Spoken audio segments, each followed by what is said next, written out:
Stenographer's World Radio is on the air with your host, real-time court reporter, author, and educator, Mr. Outfluence himself, Al Betts. Enjoy the show.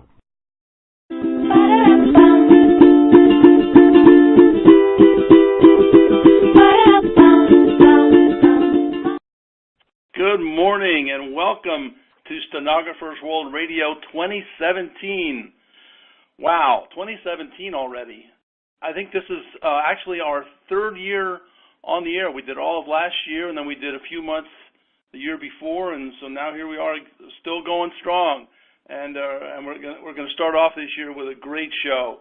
I figure by the 14th day of the new year, we've all put what was hopefully for all of us a wonderful holiday season in the memory bank, and we're looking forward to making new memories in what's destined to be an exciting and an interesting new year. One of my New Year business traditions has been to learn a couple of interesting things from last year and then to learn an inspiring thing or two that will lead me into the new year. So I thought I'd share a couple of those with you as we get started today. I watched a panel discussion on Meet the Press a couple Sundays ago, and the four panelists were all embeds during the presidential campaigns. And embeds, as you know, are assigned to cover one particular candidate. So they were each asked what the highlight of 2016 was for them. And one response I thought was particularly good. I kind of enjoyed it. The journalist replied by saying that covering a presidential campaign in itself was her highlight because she felt it was a once-in-a-career type of opportunity, particularly because of the nature of this campaign. And that got me to thinking about the once-in-a-year career type of cases that we as court reporters get to cover once in a while, or the fascinating people that we get to provide court for. Decades after I sat 5 feet from a would-be presidential assassin, John Hinckley, my granddaughters are learning in school about the life of Ronald Reagan, a past president of the United States, as you know. So I encourage you, when opportunities that will challenge your technical skills and test your professionalism arise in 2017, I encourage you to say yes to them. Accept the challenge. Enjoy the experience. Cherish the memories. Be proud of your performance. And amaze your grandchildren one of these days. Who knows? Over the holidays, I also read an interesting article titled 13 Things You Should Give Up If You Want to Be Successful. And number 3 on the list relates to what I just shared with you. Number 3 is give up on playing small. The author quotes Marianne Williamson, who said, quote, "Your playing small does not serve the world. There is nothing enlightened about shrinking so that other people will not feel insecure around you. We are all meant to shine, just as children do. It's not just in some of us, it's in everyone. And as we let our light shine, we unconsciously give others permission to do the same. As we are liberated from our fear, our presence automatically liberates others." Marianne Williamson is an American spiritual teacher, author, and lecturer. She's published 11 books, including 4 New York Times #1 bestsellers. And here's the rest of number 3 from the article. It's this: if you never try and take great opportunities or allow your dreams to become realities, you will never unleash your true potential, and the world will never benefit from what you could have achieved. So voice your ideas, don't be afraid to fail, and certainly don't be afraid to succeed. Now, we are really lucky today because we're joined by a gentleman who lives by those words. ScottGilly is the founder and CEO of DirectDep, a cloud-based technology platform for law firm professionals to instantly book court reporters for depositions in real time, 24 hours a day. Scott draws upon more than 2 decades of experience as an employment lawyer, general counsel, and venture investor to start and build multiple technology-based businesses with synergies that foster rapid growth across each of the companies. And I know that our listeners are going to want to talk to Scott, so let me tell, before we bring Scott on, let me just tell you how you're going to be able to to contact him if you would like to during this show. If you're attending the show via your phone and you want to ask a question, just press the star and number two, to raise or lower your hand, and we'll see it on our massive control panel here. And if you're attending via your computer, there's a raise hand button on the bottom left-hand side of the slide screen. You can type your question in there and send it along, and Selena will get it. And if I messed up these instructions, as I often do, she will correct me a little later in the show. All right, Scott, you were a litigator at an international law firm for 20-plus years. You're an entrepreneur, having started several companies, and about a year ago or so, you started DirectDep. So first, Scott, can you tell our listeners what DirectDep is and how it addresses a need that you saw in the marketplace? Yes, I can, Al, and good morning to you and good morning to your listeners. And I just want to start out by thanking you for having me today, but also, thanks for that introduction you gave. I mean, what a great way to start out the new year. Thank you. Fantastic message and, very inspirational thoughts. So, I appreciate that I'm here to listen to those and be a guest on your program. Thank you, Scott. Sure. So DirectDep is an online and mobile optimized booking platform for law firm professionals to book court reporters from the top reporting agencies across the country. And it's designed to enable those folks to instantly book court reporters in real time and provide automated notifications and calendaring functionality for all the parties involved in a deposition or an arbitration. So that means that the lawyers, paralegals, and legal secretaries can now complete this task from their computers, their iPads, their mobile phones, whenever and wherever they want.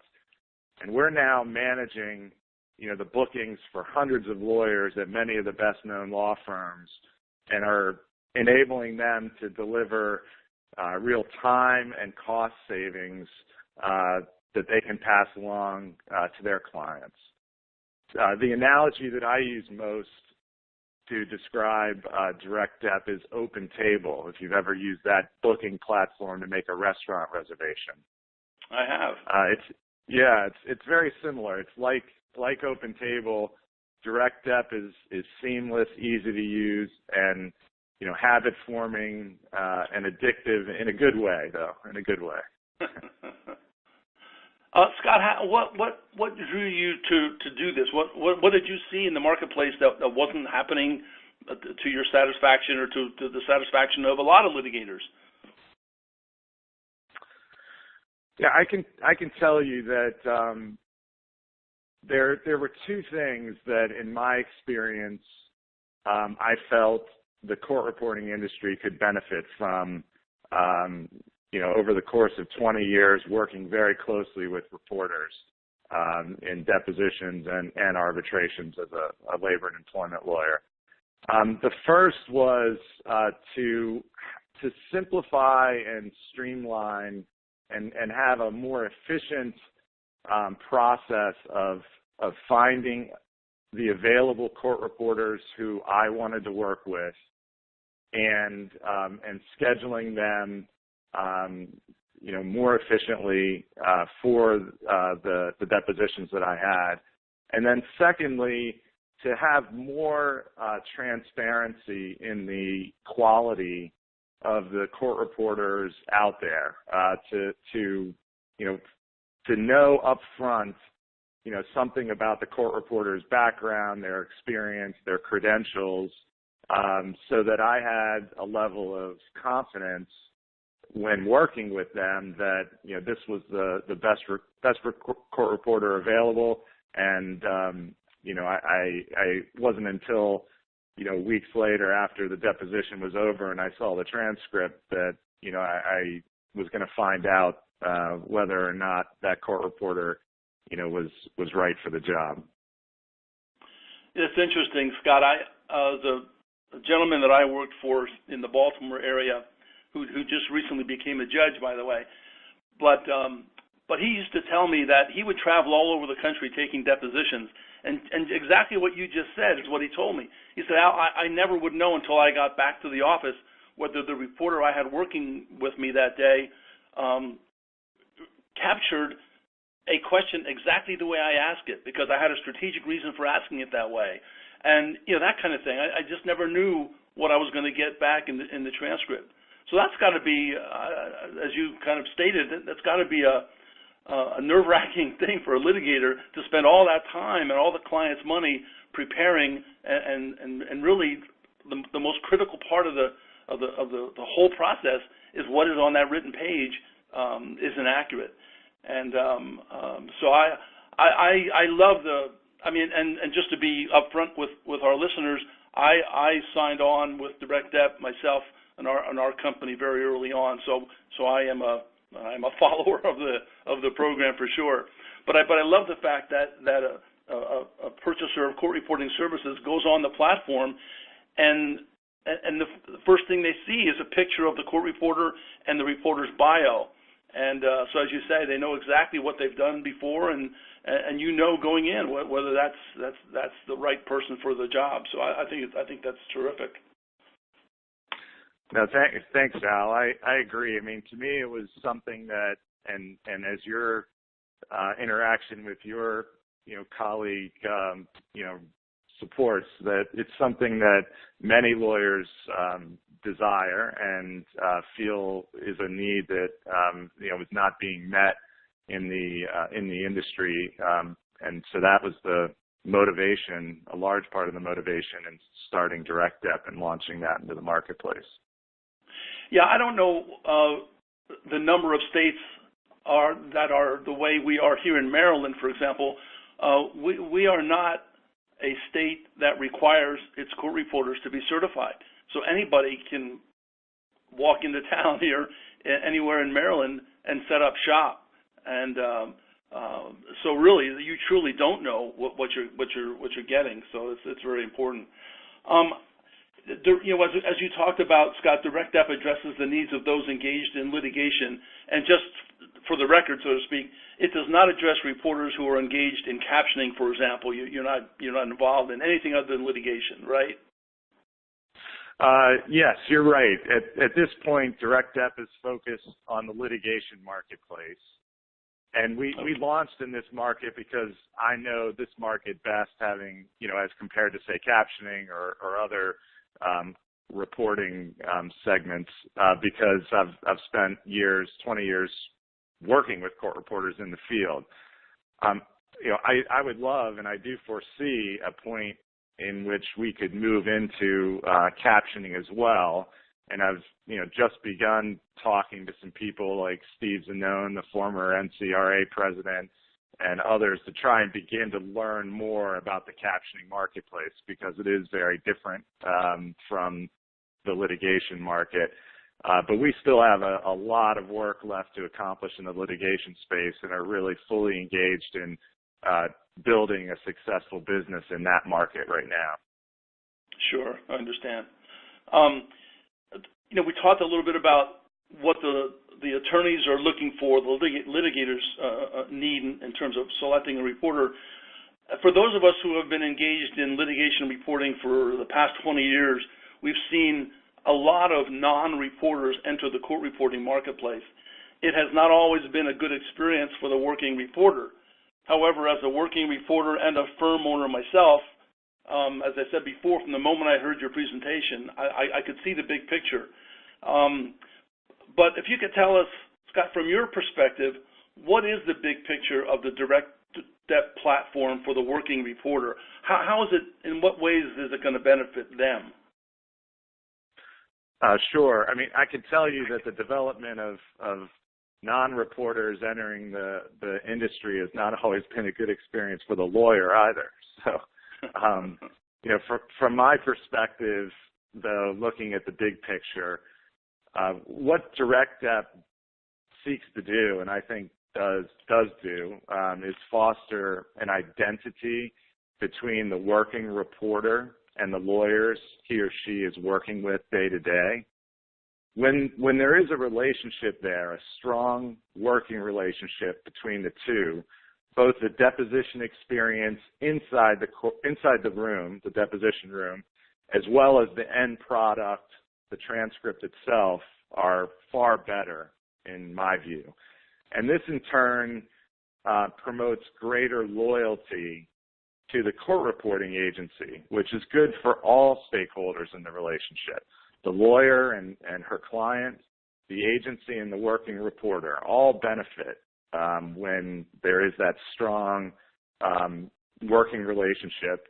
And DirectDep is designed specifically to promote and foster that relationship, both through the ease of use and booking those court reporters through the profile that you mentioned earlier, Al, but also through the transparency and the quality, experience, and credentials of the court reporters on our platform, as I alluded to earlier. Have you found so far, Scott, that your attorney customers are really responding to the profile aspect of DirectDep? Are some of them still kind of holding on to their old ways of doing things, which is calling the reporting firm and saying, "May I please have a reporter" type thing? What's happening out in the marketplace?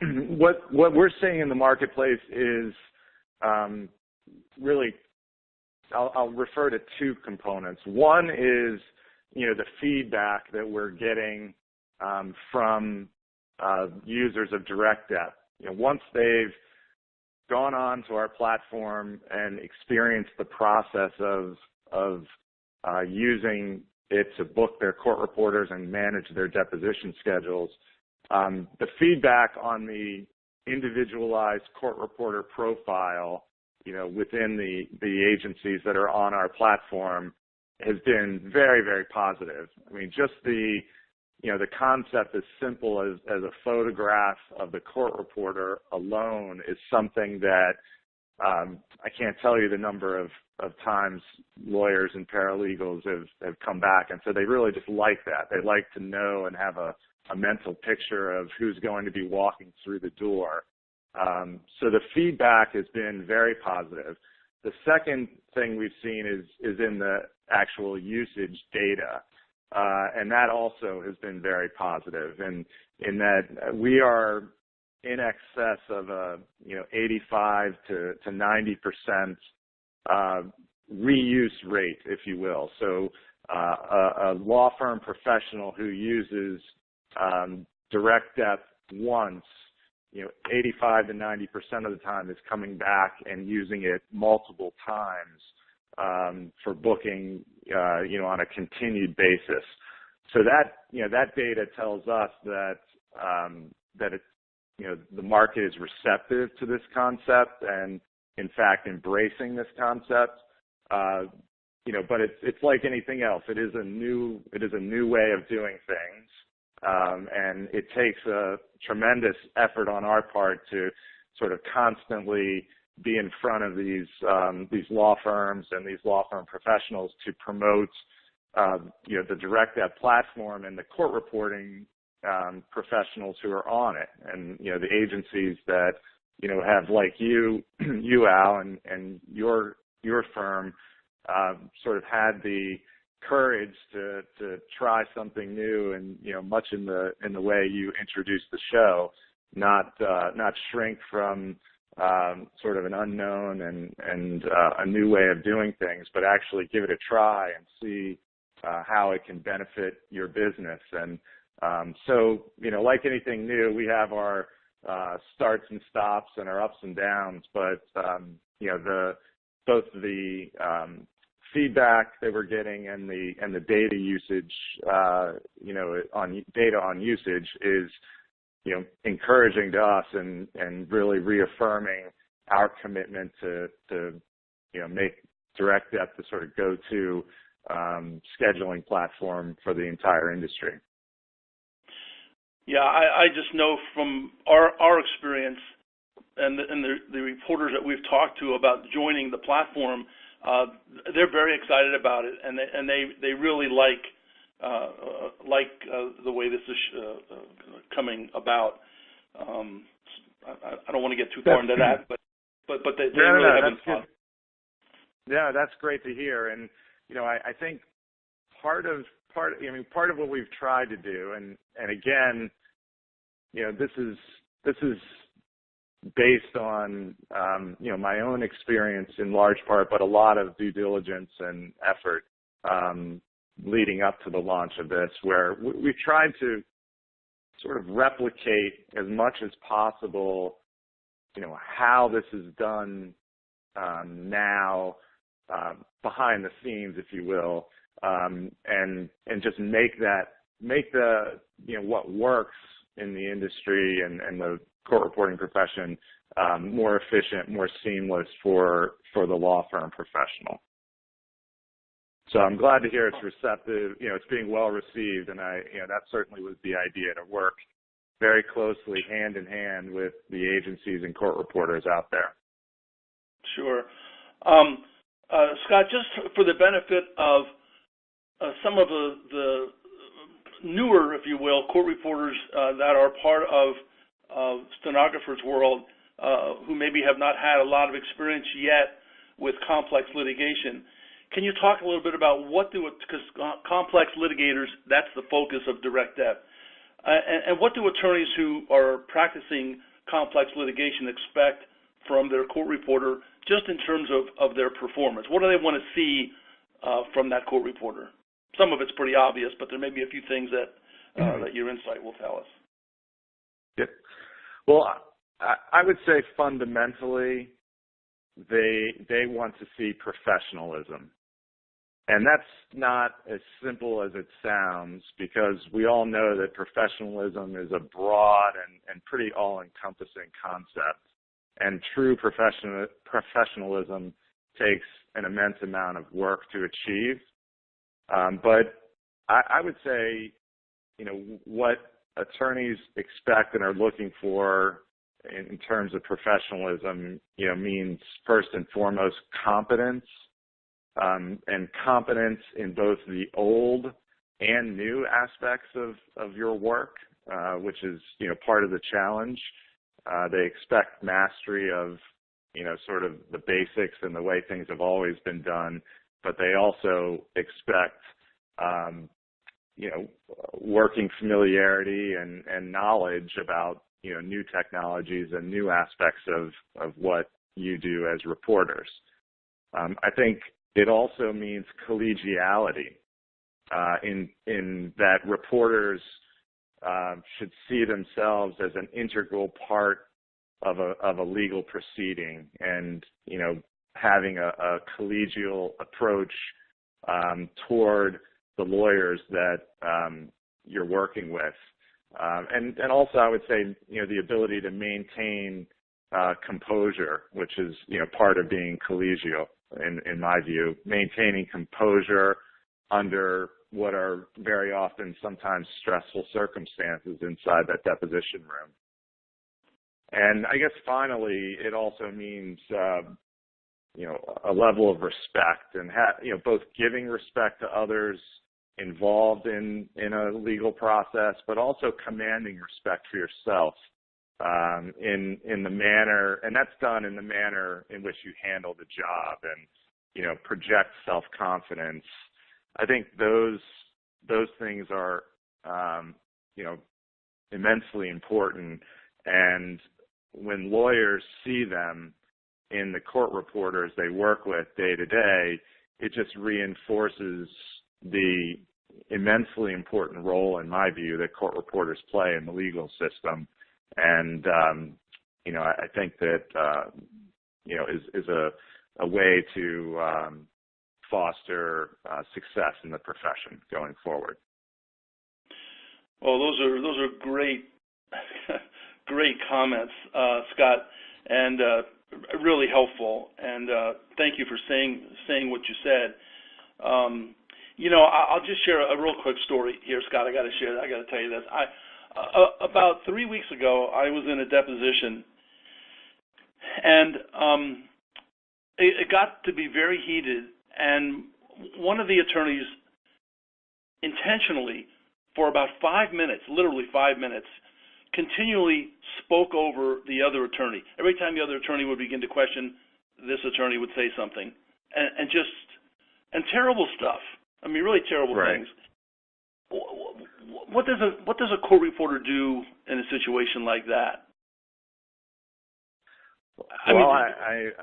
I'm curious to hear how you handled it, Al, because I think probably the best source for advice in that kind of situation would be yours. With your level of experience and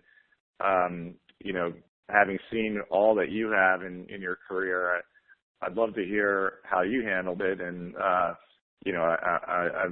happy to share my thoughts as well. Well, I'll tell you what I did, and in 45 years of reporting, I've never, ever done this before. But I was so upset I was supposed to, my client that day was the other attorney, the one who was, in my view, being just picked on, scapegoated, whatever you want to call it. And my attorney had asked me to cover the attorney for the other side's deposition. I'd never met this gentleman before, and so sight unseen, I said, sure, I'll be happy to help out. And what I did after watching this performance, and it happened several times throughout the deposition, it was a totally unreportable situation. I did the best that I could with it, but at the end of the deposition, I took the lawyer who I had not ever met before aside, and I said, listen, I'm sorry, but I cannot stay to report your deposition.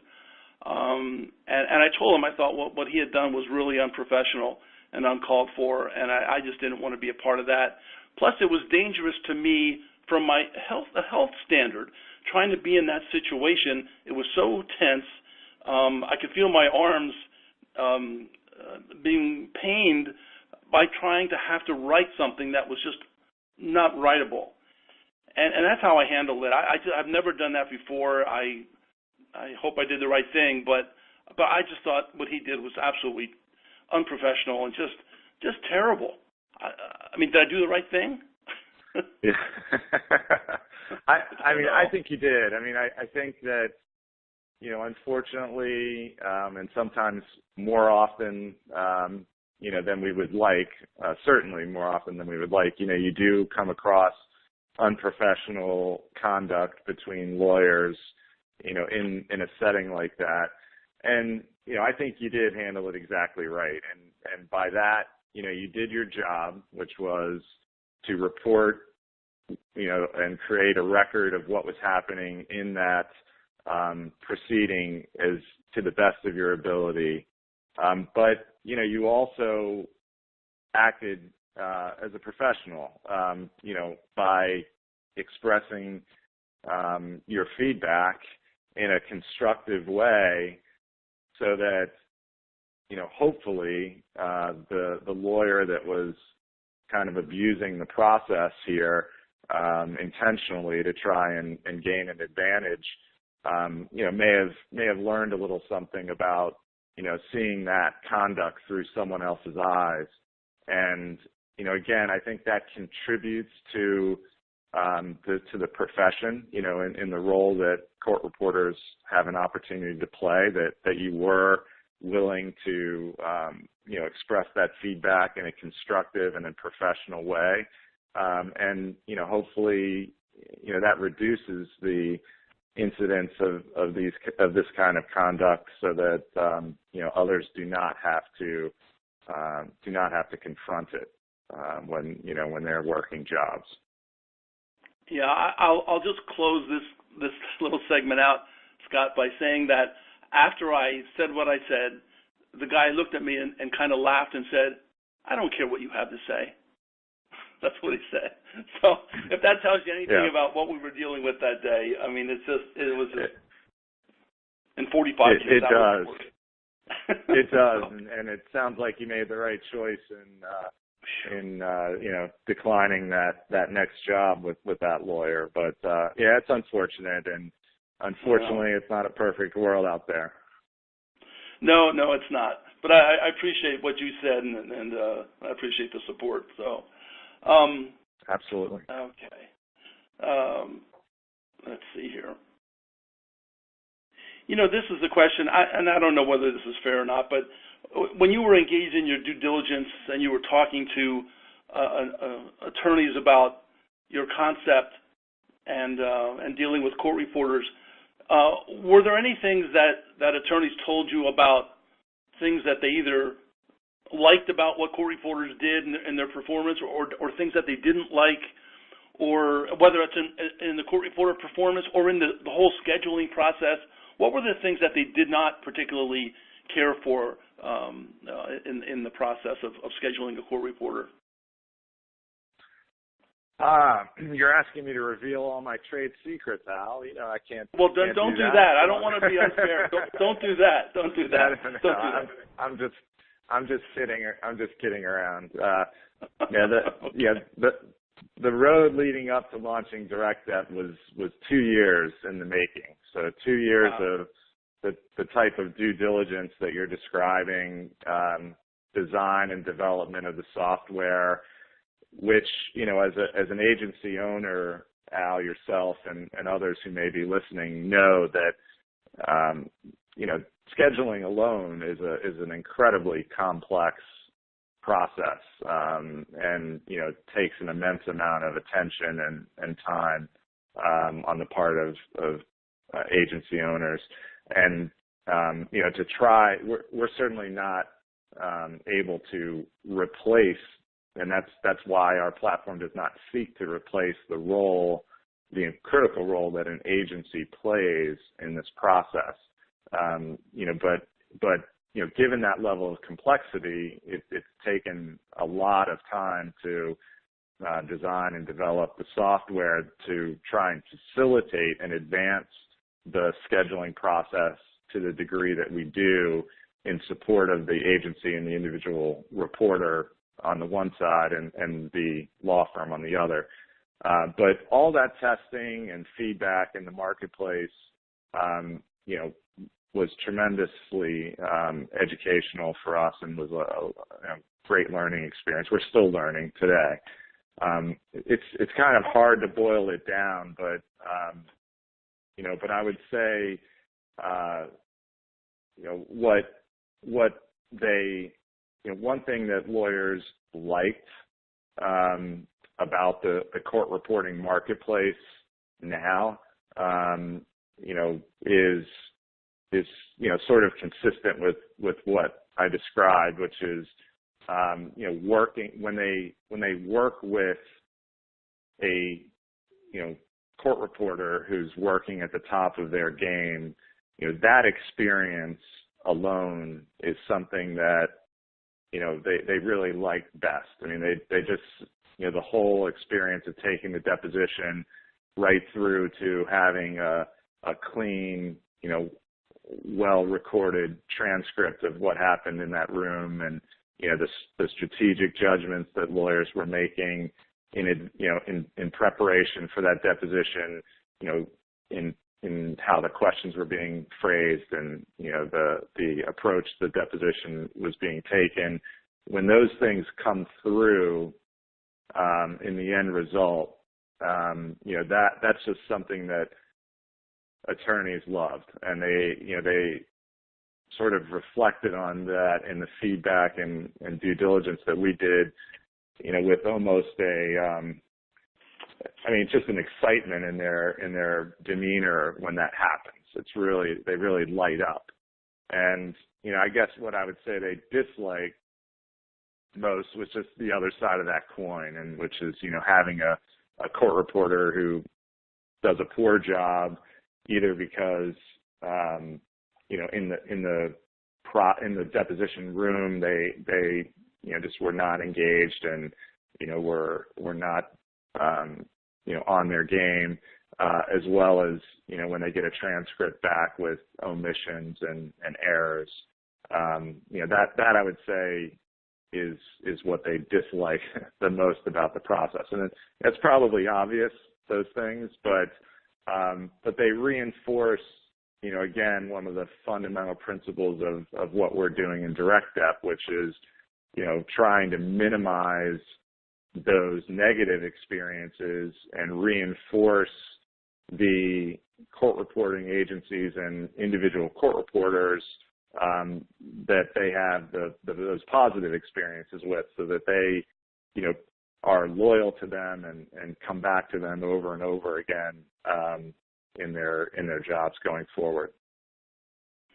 No, I appreciate you taking time to say those things, Scott, because again, we as part of our show, we try and educate our listeners who are all pretty much out there working reporters, and they love to hear what you just said from different voices, and it just continues to build in them the need to continue to improve, and that's what we do here at Stenographer's World. And I'm going to take just 30 seconds here, Scott, to do a little business for Stenographer's World. You may be interested in this because it really impacts the nature of the reporters who work under the DirectDep umbrella, and this is all about what we do to help reporters become better real-time reporters. So take 30 seconds, Great. Scott, and we'll be right back with you. Thank you.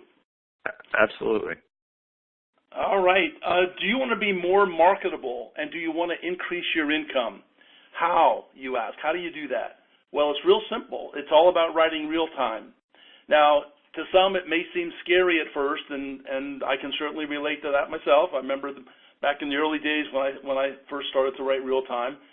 And believe me, back then we didn't have the software and all the stuff that's available now to make it so much easier. So it really was scary back then, I'll tell you what. But now there's a way you can increase your confidence and your ability to perform real time in front of others while still sitting alone in the privacy and comfort of your home. And that's exactly what Write Live lets you do. Write Live is a new live real-time writing lab available at stenographersworld.com. It lets you sit at your computer and write real-time in front of your peers. And as you write, your real-time shows up on the screen for other members to see. And it helps you develop your skills, your speed, and your confidence so you can command the much higher pay of real-time. Plus, all Write Live sessions are recorded and available for replay to use anytime you like. Unlimited Write Live sessions are available for as little as $34 a month. That's less than $1.50 a day. So check it out at stenographersworld.com. And also, as an additional benefit, an additional way you can improve your real-time performance, I want to let you know that you can practice your real-time by providing CART during any of our upcoming radio shows. We've had a number of reporters do this, and they all just love it. So you might want to contact Selena at info@stenographersworld.com, and she'll show you what you have to do. It's all free. It's all part of being a member at stenographersworld.com, and it's a real benefit. So take Selena up on that one. All right, so we've been talking with our special guest, our first guest of 2017, Mr. Scott Gilly, the founder of and CEO of DirectDep. And Scott, maybe you've already covered this, I don't know, but what does DirectDep plan to accomplish in 2017? What's kind of the overriding goal? I kind of think I know from what you've said before, but I'll let you express it again. No, absolutely. Our goal is to continue to build a presence through 2017 in the legal deposition and arbitration marketplace as the go-to court reporting booking platform in that industry. We are growing very steadily, really market by market, sort of metropolitan area by metropolitan area, to ensure that we have, in our view, the top court reporting agencies in those markets, on board, so that again the experience that the law firms that are on board using DirectDep have as a result of scheduling on our platform is second to none. And so we have an ambitious aggressive growth plan for 2017 to drive as much law firm business to the agencies and working court reporters on our platform as we possibly can. Okay. Scott, before we give our audience an opportunity to ask some questions, we did get a question via email before the show started, and I just want to remind our listeners that in the future, if you're not able to attend live one of our shows, just send an email to Selena at info@stenographersworld.com and send her your question, and we will ask it over the air. And we have a question, Scott, from Debbie Alvino. She's a certified legal video specialist, and she would like to know if there is a section on DirectDep for videographers to be booked just as court reporters are booked. It's a great question, and it's funny. I think Debbie Alvino, I may have actually met, believe it or not, at the outset of. I apologize if I'm getting this wrong, but I believe Deborah Alvino is a former court reporter who. It's an interesting story, which is why I'll just digress for a second. She was a court reporter for much of her career, and then she suffered a hand injury as part of an automobile accident that made it impossible for her to continue her reporting career. And she became a certified legal video specialist, and really pivoted her career, in a different direction. And, it has built up a thriving legal videographer business out in California. And again, I apologize if I've gotten that recollection wrong, but I think that story, stuck with me, and I think that's who wrote in with the question. But at any rate, the answer is that yes, videographers can be booked for depositions on DirectDep. It's true with interpreters as well. The caveat at this stage I would put around that is we do not yet have the same sort of individualized profile for videographers or interpreters that we do for court reporters.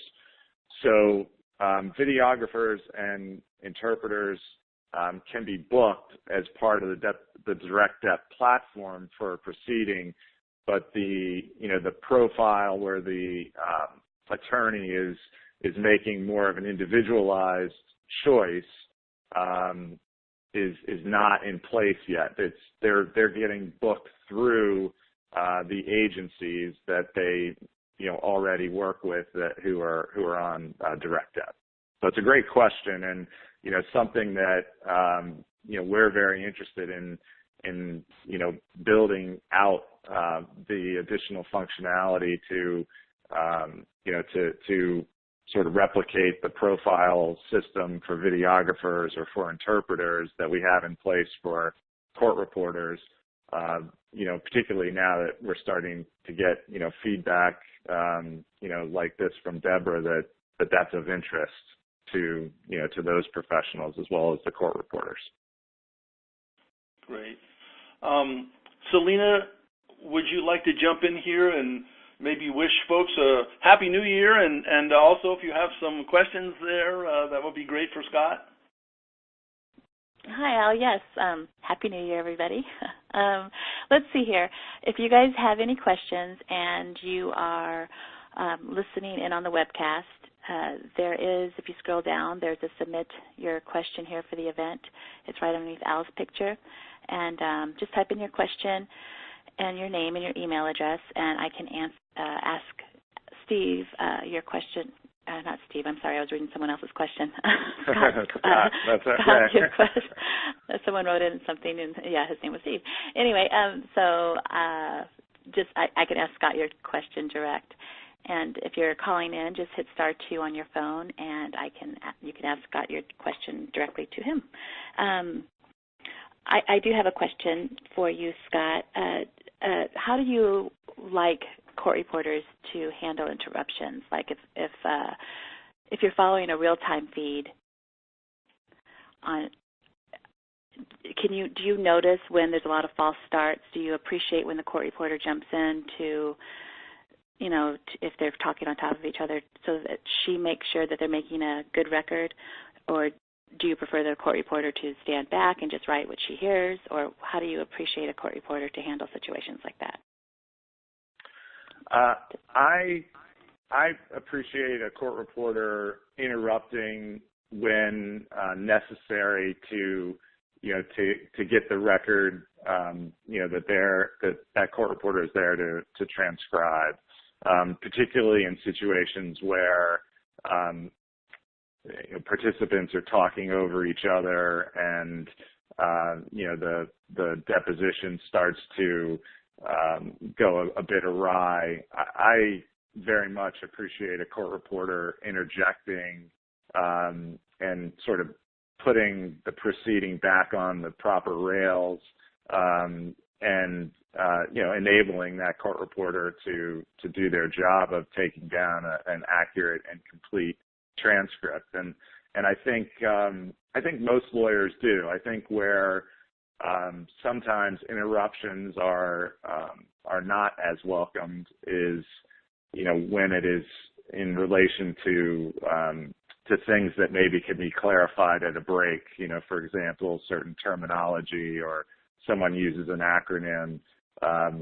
Court reporters who are able to, make a note to themselves that they need clarification, and that, and then rather than interrupting the flow of a particular Q&A that is happening at that moment, but instead, get that clarification or spelling or just understanding of what word or terminology was being used at a break that does not, interrupt the deposition itself. That's ideal when a court reporter sort of has that facile ability to know when to interrupt, because it really is necessary to transcribe the record, and when to clarify something without interrupting at the moment. Right. Very good answer. Do you also believe or feel that most lawyers want the real-time feed this day and age, or do they follow that during the deposition? I think that not all lawyers are alike.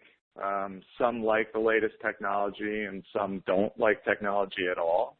I think that the real-time feed, when lawyers experience it, is something very appealing to them, and it does have an ability to sort of, kind of an addictive ability that once lawyers have used it, they say, wait a minute, I want to use this all the time. And I think that's in part because,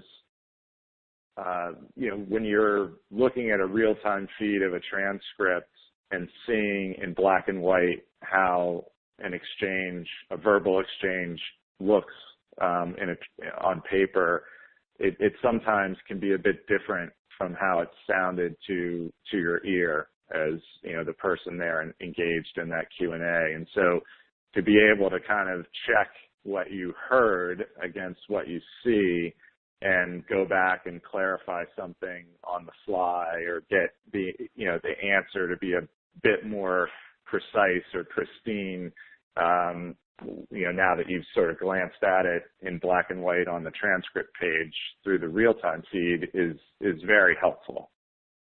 So, I do think that is a growing and will continue to grow in popularity,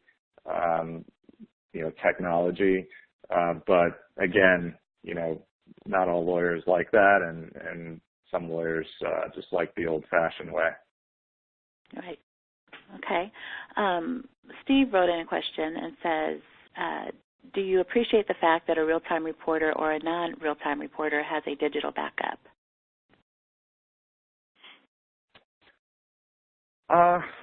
Boy, that's a.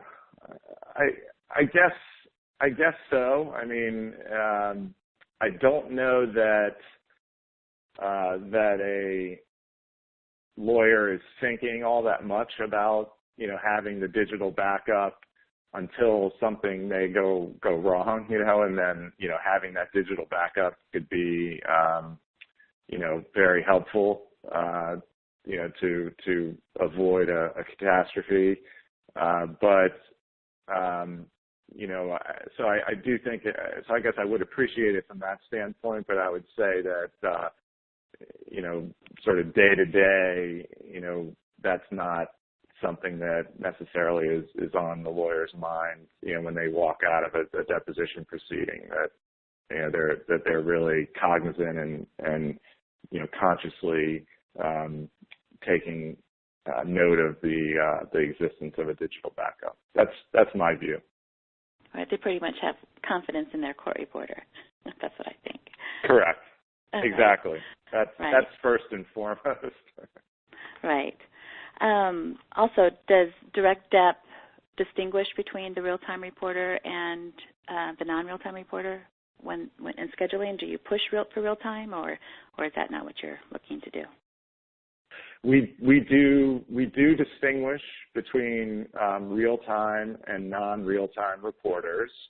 Again, that was as a result of feedback on the law firm side of the equation that lawyers who want to work with real-time capable court reporters want to work with real-time capable court reporters, and so DirectDep is designed from a search algorithm standpoint that to only present court reporters for scheduling a particular job that is a real-time job with real-time qualified court reporters. So there is that distinction in our platform and in the search result process when it's sought by the law firm professional who's making that booking. We do not, as a platform, per se, promote or advocate or advertise any technology over another, or any real court reporter over another, or agency over another. But we want to provide the law firm professional with the services and the professionals that they want, the court reporting professionals that they want, and to make it as easy as possible for them to find them and book them. That's really our goal and objective in making that distinction. Okay, great. I do want to give one more message. If you're watching today for CEUs, please write in just as a second backup that you are watching for CEUs. You can write it into the submit your question box for the event, and that will help us get the CEU forms to you. So that is the last question that I see coming in right now, Al. So I'll hand it back over to you. Thanks, Selena. Scott, correct me if I'm wrong here, but when forming DirectDep, it seemed like you guys targeted stenograph reporters for the platform. But, of course, as you know, there are competing systems of court reporting in the world. And do you envision other methods of reporting entering the platform, or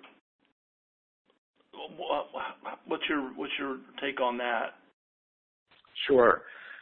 You're 100% correct that the DirectDep was conceived and is now launched with a focus on stenographic reporting, and that's largely driven by my own experience and the experience of many lawyers out there that there's no better way to record a proceeding, efficiently and cost effectively. And so, at this point in time,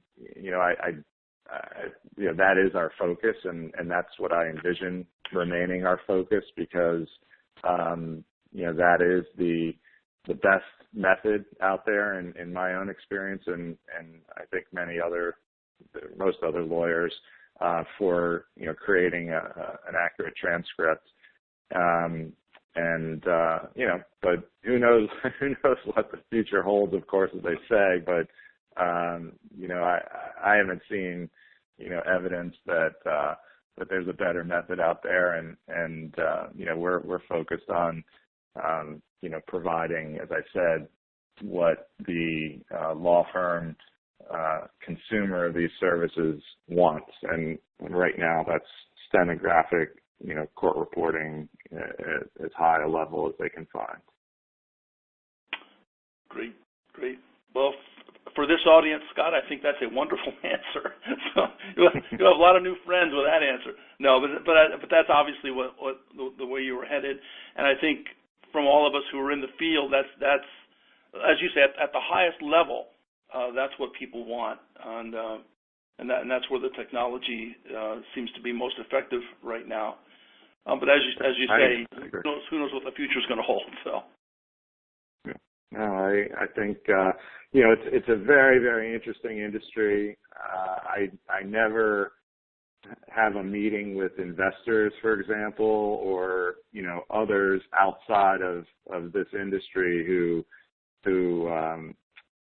fail to raise the question of technological development in this field and what it means for our business and the platform we're building. And it's an interesting one, but again, I think where we are now and where I foresee for a long time to come, I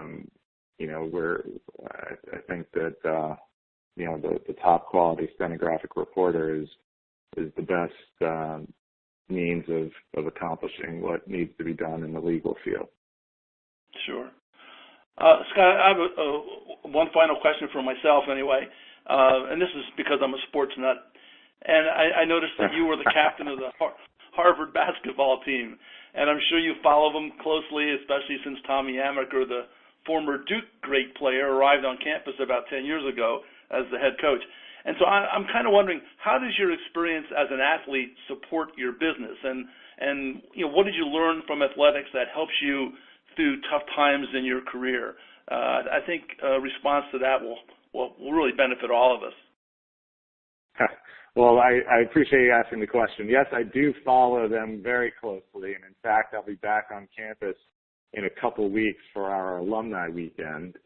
And it's probably good that we're having this show before that, because I never know if I'll survive that alumni game each year, so at my age. But, I mean, my experience as an athlete supports, the business, I guess as it does in many things in life. Athletics teaches you the discipline to, practice the fundamentals, and the work you do practicing fundamentals when no one's watching you, you're not getting any credit for doing that work behind the scenes. What that translates to is preparation to succeed when you do get an opportunity or when you do face adversity, whether that's overcoming, newfound competition in the marketplace or just persevering through adversity, when you confront it. So, that's a life skill that I learned largely through athletics throughout my own life, but especially at a high level of competition like Harvard basketball. It's an opportunity I'm very grateful to have had. And it's certainly, I've had adversity in my career, believe me, and it's helped me, to sort of focus in and make it through those tough times, to just sort of fall back on what I learned through athletics at Harvard and elsewhere. It's a great answer. I tell you, you may or may not be aware, Scott, I mean, court reporters it's got to be one of the hardest working groups around in terms of trying to develop their skills and really bring it to the highest level. We're constantly working on speed development and working on our dictionaries, and as you say, that's all done, in the darkness, so to speak. And so I'm glad to hear you say that. It's very supportive of what we try to do. Selena, do you have, before we let Scott go, do you have any other questions? No, I don't see any more coming in right now. It was very nice, good interview, good information. Yeah, absolutely, Scott was terrific. Scott, thank you so much. You've given us so much great information. I liked what you said about feedback on the profile that lawyers enjoy working with. They like to see the photo, first of all, because it gives them at least some edge, some idea of who's going to be showing up at their deposition, and those silent communicators that come through those photographs are really important. And then also, fostering an identity both in the room and then later the end product is far better. I mean, it's all really great information. So we want to thank you so much, Scott, for taking the time to talk to us today. You gave us a great insight on DirectDep and what it's all about and how it will benefit us. And we appreciate watching your progress as the years go on. Thank you very much. Go ahead, Scott. Sorry, Al. I was just going to say I want to thank you, Al, and Selena for having me on today's show. It's so much fun for me and a great way to start the weekend. I really appreciate the opportunity to have spoken with you. Absolutely, and hey, go Harvard. Yeah. All right. Listen, for our friends listening in, our next show on January the 28th, our guest will be Linda Kempen. She's a recognized worldwide LinkedIn expert, and she's going to be discussing the art of digital prominence. And this is going to be a really fascinating show. I've known Linda for a long, long time, and she is a true expert on LinkedIn, and that's going to be very beneficial. So if you're looking to promote your future, and if you're thinking at some point down the road you may want to get involved with LinkedIn, one of the things you do on LinkedIn is you provide a profile. And one of the things Linda's going to talk about is how to turn those asterisks, that we see on profiles a lot, they just give you a word or two, how to turn those asterisks into a story. So this is going to be fun. So anyway, we got off to a great start this year. Scott, thank you again. And we will be back in 2 weeks, and we'll see you then. Bye-bye. Thank you.